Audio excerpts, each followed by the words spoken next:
Let me tell you something strange about silence in the digital age. We live in a world where almost everything is shared. Birthdays, coffee cups, sunsets, tears, laughter, even pain, all meticulously dressed up with filters and perfect lighting. Humanity's collective consciousness has become a relentless, never-ending broadcast.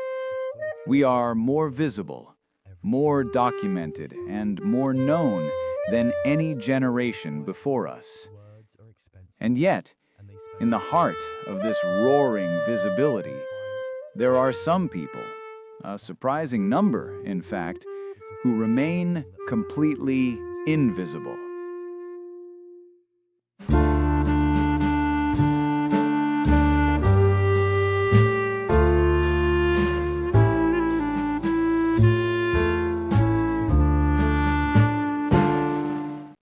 They are the quiet ones. They scroll silently, observe deeply, consume content voraciously, but rarely, if ever, post. They are the undocumented, the untapped, the ghosts in the machine. You might even know someone like that. Chances are, you are someone like that. And here is the question that lingers in the minds of the performers, the posters, the sharers. Why? Why would someone choose to stay unseen, to keep their most profound moments unposted, when the whole world seems to be screaming for attention, for validation, for a like? It's easy, too easy, to dismiss these people as shy, antisocial, or hopelessly introverted. But that's a surface-level diagnosis, an explanation rooted in the culture of performance, not in the depth of human nature. Beneath the surface of the silent observer lies a complex psychology, one that speaks volumes about self-perception, emotional independence, and a quiet, deliberate rebellion against a culture obsessed with visibility. Their silence is not a void, it is a choice. For the silent observers, silence is not emptiness, it is control. Think about it. In a world where every phone is a potential broadcasting studio, choosing not to broadcast is the ultimate act of self-mastery. It is the power to choose what the world doesn't get to know. It's the preservation of a private inner sanctuary. Social media, whether we admit it or not, has profoundly reshaped how we define our own existence. It rewards display. It praises noise. It tells us that what is not shared did not truly happen. But those who choose to operate from the shadows, the ones who watch without needing to interrupt, are often the ones who see most clearly. They possess a rare, almost terrifying clarity of observation. They think before reacting. They analyze before judging. They are essentially the audience for reality. Psychologists have uncovered something fascinating about this group. They consistently score higher on specific, potent character traits: self-restraint, the capacity to resist short-term rewards for long-term emotional stability; introspection, the ability to look inward for meaning instead of seeking validation in mirrors; emotional independence. Their self-worth is internal, not borrowed from public applause. In essence, the silent observers are not trying to prove who they are to an external jury. They are trying to understand who they are through constant, quiet, unbroadcasted internal inquiry. In a world drowning in frantic performances and fleeting trends, that kind of self-inquiry is one of the rarest, most valuable commodities. Their ability to observe without participating gives them a unique vantage point. They see the seams in the performances. They detect the subtle anxiety behind the perfect filters. They understand the true cost of the highlight reel, because they are not paying that price. They are simply watching the transaction unfold. The noise is a distraction. The silence is the lens through which they see the truth of the digital drama. And what they see is often why they remain quiet. Let's be brutally honest about the function of social posting. It is not just communication. It is identity crafting. It's an unconscious, continuous audition for belonging. Every caption, every curated photo, every perfectly timed update declares, "This is who I am. Do you approve? Do you accept me into your tribe?" We constantly edit our lives into something digestible, agreeable. We become, in the words of Irving Goffman, impression managers. Our messy, complicated inner self is hidden. Our polished, public self takes the stage. But when the silent observer stops posting, something fundamental shifts. They begin to detach their self-worth from digital applause. They stop thinking in captions. They stop framing moments for an invisible lens. And they start experiencing moments for themselves again. This is the secret psychology behind many who don't post. They crave authenticity in a world where everything, from a sunrise to a breakdown, feels staged, branded, and commodified. They don't hate technology. They don't reject connection.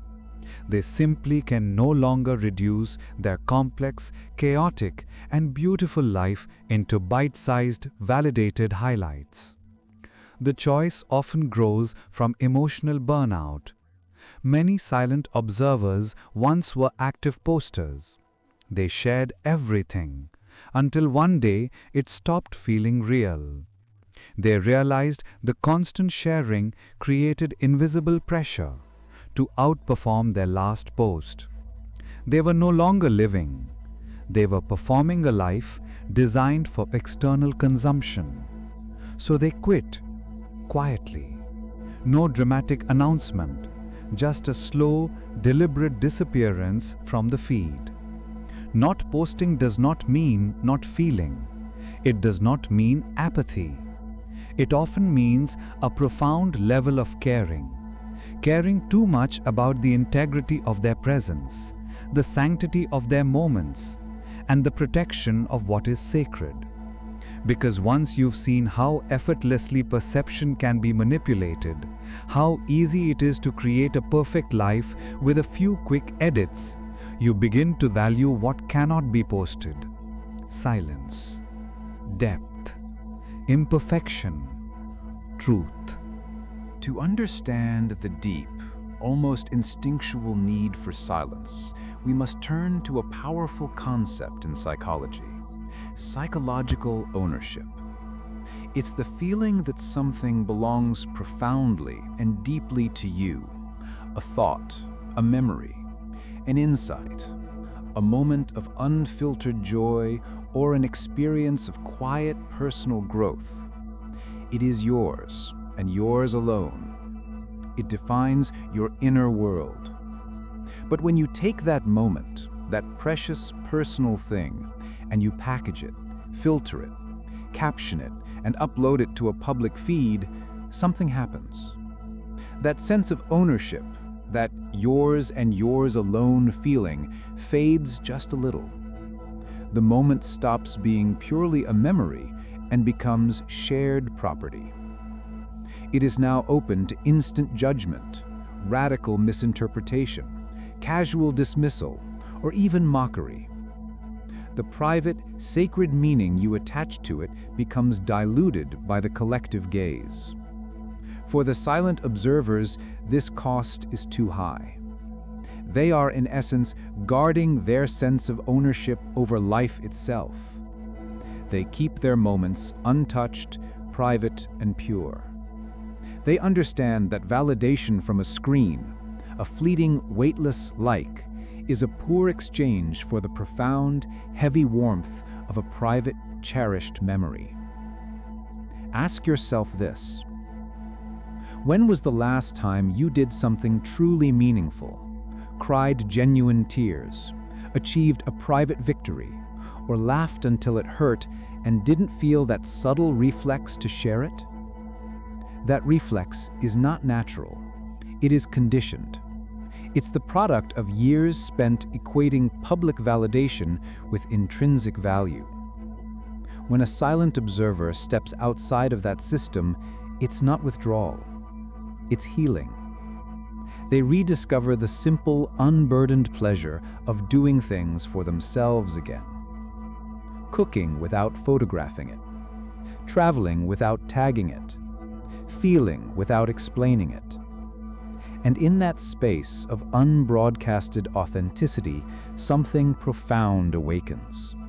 A self-awareness that requires no audience, no applause, and no proof. If this deep dive into authenticity resonates with you, it means you are prioritizing your inner life over digital noise. Take a moment to show your support. Tap subscribe. Your subscription isn't for performances, it's for deeper conversations. Now, let's go even deeper into the science of their self-control. The decision to stay quiet is not just a preference, it is an active discipline, one rooted in neurochemistry. Every time we post something online and receive attention, likes, comments, hearts, shares, our brain releases dopamine. Dopamine is the key chemical in the brain's reward and addiction system. It makes us feel good, and more importantly, it makes us want to repeat the behavior that caused the release. Over time, we become subtly addicted to that dopamine loop. We begin to think in terms of shareable experiences. This would make a great post, instead of, "I'm simply enjoying this moment."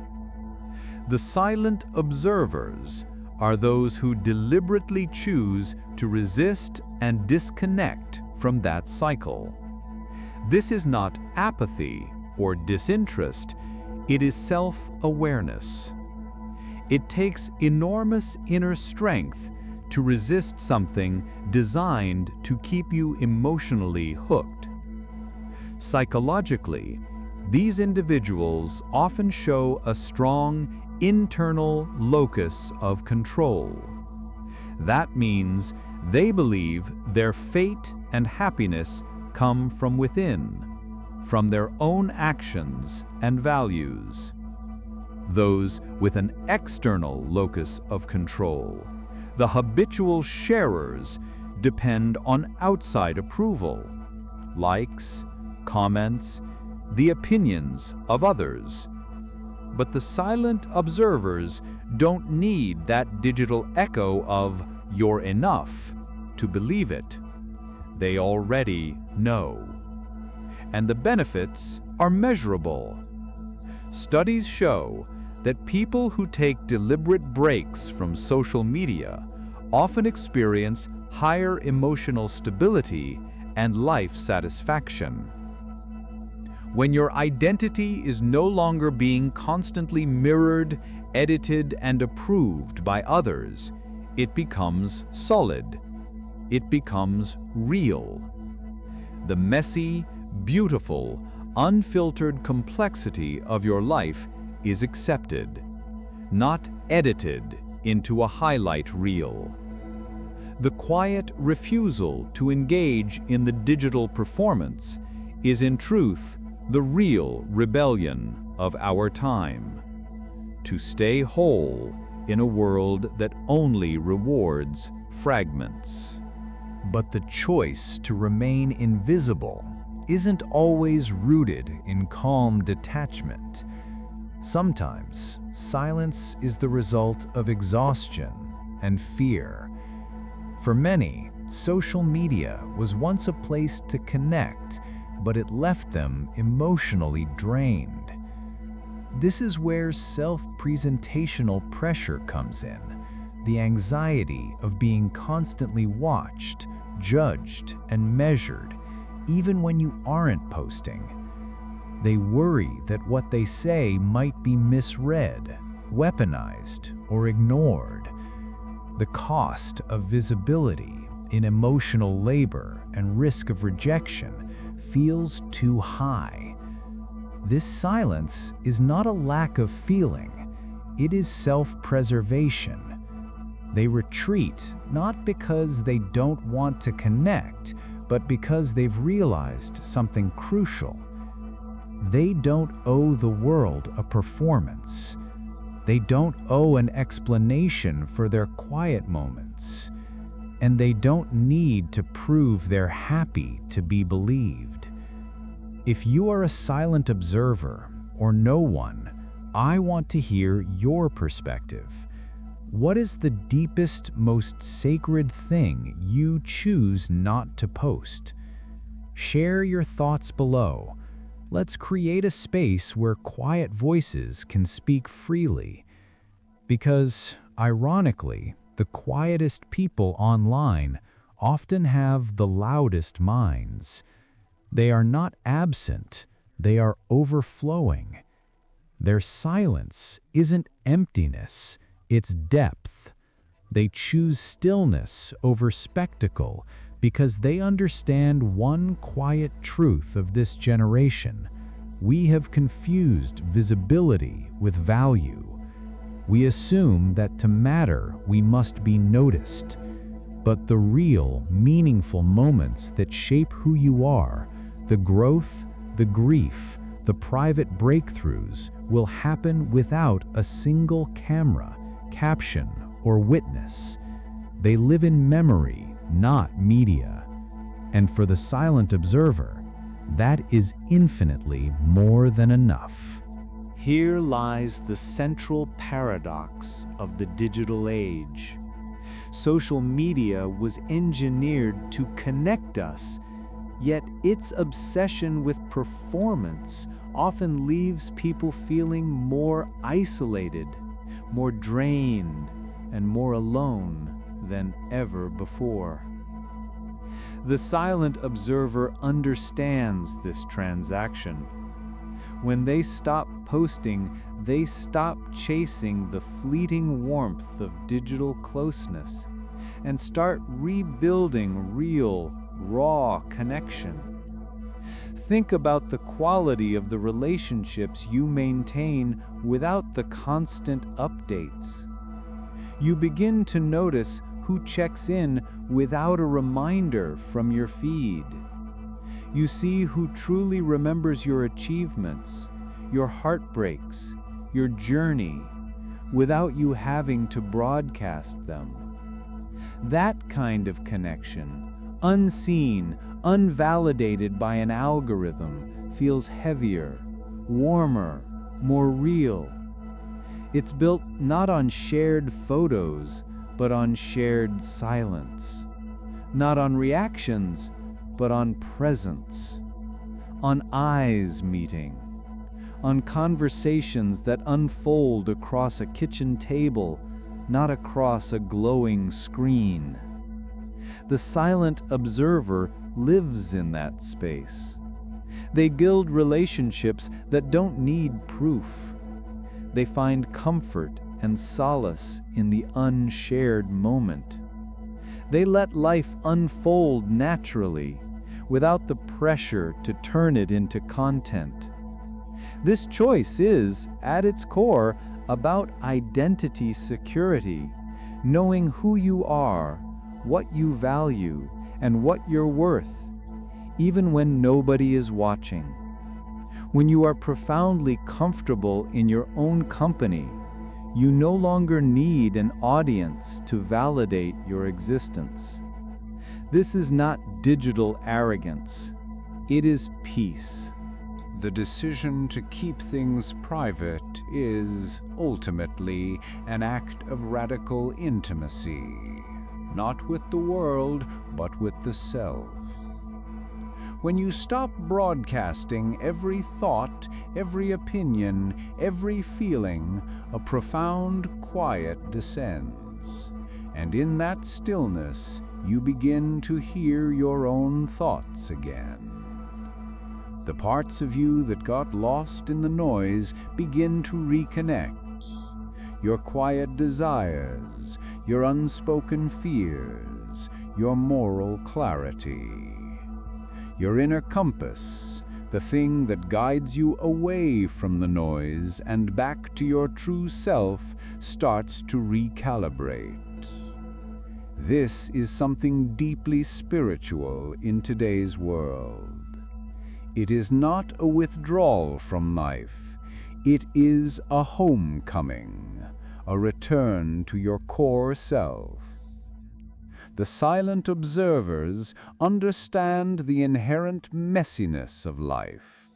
They know that the alignment between who you are inside and who you show the world is constantly distorted by filters and performance. By choosing silence, they are protecting the fragile truth of their inner world. They don't need everyone to see what they feel to believe that it's real. They don't need to capture every sunset to remember how it made them feel. They live fully, intensely, quietly. And those who live quietly often feel life the most intensely. They are not distracted by the performance of it. They notice the smallest details others miss, the way light shifts on a wall, the pause before someone speaks, the subtle change in a room's mood. They are present, and presence in a world run by attention is the rarest, most valuable currency. So, the next time you meet a silent observer, someone who never posts, whose life is an unupdated mystery, don't assume they're hiding. Don't assume they're disengaged. Maybe they're simply living. Maybe they've found peace and clarity in the quiet corners of existence, the ones untouched by the anxious blue glow of a screen. They are the ones who've remembered what the rest of us forgot. Being unseen is not the same as being insignificant. Being quiet doesn't mean being empty. And sometimes the truest expression of who you are is silence. Their silence is not a flaw. It's a mirror reflecting the collective digital performance back to us. A reminder that not every truth is meant for the crowd. That some parts of you deserve to remain untouched by algorithms and opinions. Because once something becomes public, it ceases to be purely yours. It becomes shared, judged, interpreted, consumed. In the end, We were never meant to be performances. We were meant to be people. And the silent observers, in their quiet, unfiltered, beautifully invisible existence, remind us of that fundamental truth. They are not chasing applause. They are simply finding the courage to live their own story.